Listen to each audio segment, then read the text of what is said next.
ঘন্টার পর ঘন্টা লাইনে দাঁড়িয়েও মিলছে না গ্যাস, কোথাও আবার স্বল্প চাপের কারণে বন্ধ সিএনজি ফিলিং স্টেশন। তীব্র গ্যাস সংকটে চট্টগ্রাম জুড়ে দুর্ভোগে পড়েছেন যানবাহনের চালকরা। গ্যাস নাই কেন এটা তো বলতে পারি না, কতক্ষণ দেয় না। মালিকের 1000 ইনকাম দেওয়া লাগে। এখানে গ্যাস পাচ্ছি না, ঘন্টাকে ঘন্টা আমরা রাস্তা ভাড়া দিতেছি, ওখানে বাসায় গেলে আবার কোম্পানি খুঁজতেছে ইনকাম, আমরা কোথা থেকে দেবো। ঘন্টার পর ঘন্টা অপেক্ষা করেও চাহিদা অনুযায়ী গ্যাস পাওয়া যাচ্ছে না চাঁদপুরে। নাওয়া খাওয়া বাদ দিয়ে পাম্পে লম্বা লাইনে দীর্ঘ সময় অপেক্ষা করতে হচ্ছে যানবাহনের চালকের। ঘন্টার পর ঘন্টা অপেক্ষা করে তারপরে এই যে রইতে দইলা গ্যাস করিলাম এই যে মাত্র প্রায় 2-3 ঘন্টা। তো এইভাবে চললে কি হইব দেশ? গ্যাস পাচ্ছি তাও প্রেশার নাই, মানে হয়তো বা 400-500 টাকার গ্যাস ঢুকতে পারে, এটা নিয়ে আমি ঢাকায় যাইতে পারবো না। আবার নারায়ণগঞ্জে বুধবার থেকে সিএনজি ফিলিং স্টেশনগুলোতে গ্যাস সরবরাহ একেবারে বন্ধ। গ্যাস নিতে এসে ফিরে যেতে হচ্ছে অনেককে। ফোটানোর ঝামেলা ছাড়াই নিরাপদ পানির জন্য ঘরে আনুন পিওরিট। কল করুন 16627।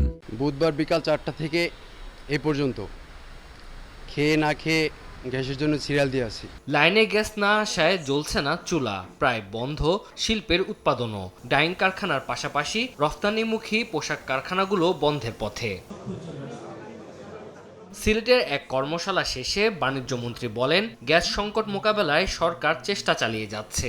সংকট পুরোপুরি কাটিয়ে উঠতে প্রয়োজনীয় অবকাঠামো নির্মাণে 2 বছর সময় লাগবে বলে জানান তিনি। রিগ্যাসিফিকেশন ইউনিট ফ্লোটিং এটা এমন কোনো জিনিস না যে আপনি কোনো জায়গা থেকে গিয়ে রেডিমেড কিনে আনতে পারবেন।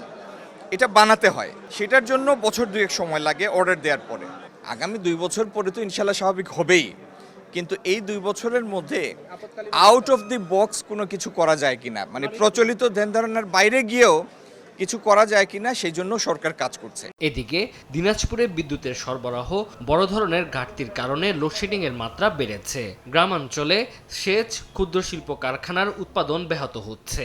বিদ্যুৎ আসে যায় এবং অতি শীঘ্র থাকে না, তা বাচ্চাদের লেখাপড়া করার সমস্যা। রাতে 3-4বার যাওয়া আসা করে, কারেন্ট বেকারে হারা গাড়ি চাঁদা দিয়ে পারি না, গাড়ি চলবাও পারি না। দিনাজপুরের চাহিদা 210 মেগাওয়াট হলেও সরবরাহ করা হচ্ছে 170 থেকে 175 মেগাওয়াট বিদ্যুৎ।